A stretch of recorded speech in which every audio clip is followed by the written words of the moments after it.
What's up, my 350Z X-Lang X here. Just walking you through my Nitrous Express install.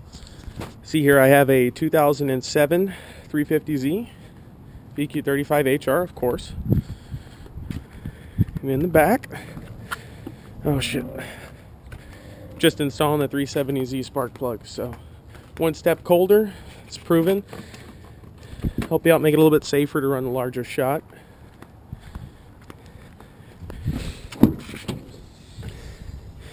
Haven't exactly finished this yet.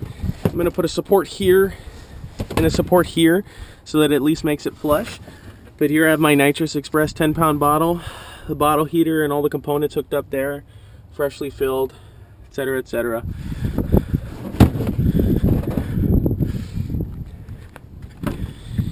Here in the cockpit, got my wide open throttle switch, which also activates the bottle heater and the progressive controller, which is the dyno tune unit that I have right here. Have my AEM Yugo wideband air fuel ratio gauge installed in the factory gauge pod. Purge system.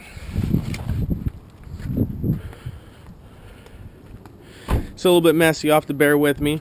Just some JWT intakes. All I have on this is Megan Racing headers, top speed test pipes, and a generic 350Z exhaust. Mishimoto radiator. Other than that, nothing really.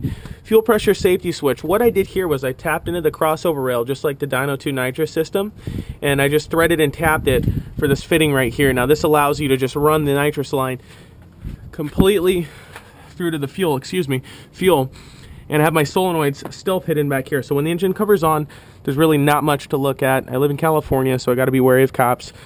I ran the lines through the battery duct, as well as through here. So when they are sticking out, it's very minor. As you can see, I just took the factory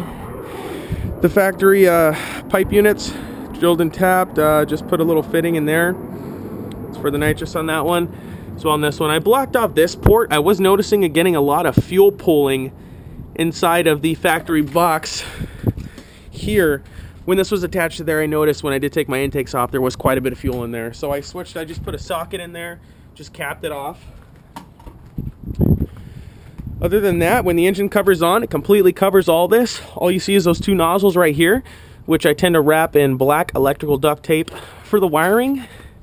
For the progressive controller, I tapped into the throttle body here for the wide open throttle switch, and into a coil pack on cylinder number 1 for my RPM signal. So I have it set at about 3100 RPM activation, 7100 RPM shut off.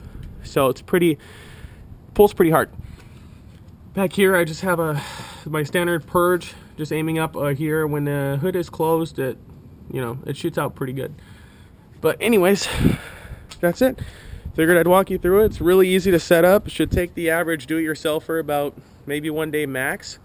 Really nice consistent performance. I ran about 8 bottles through it now. I just recently switched to the 100 jets instead of the 75 wheel horsepower. Since it is a Nitrous Express system, they do rate their jets at wheel horsepower. So anyways, that's it. Some more videos to come. Hopefully a couple pulls in, but definitely would recommend it.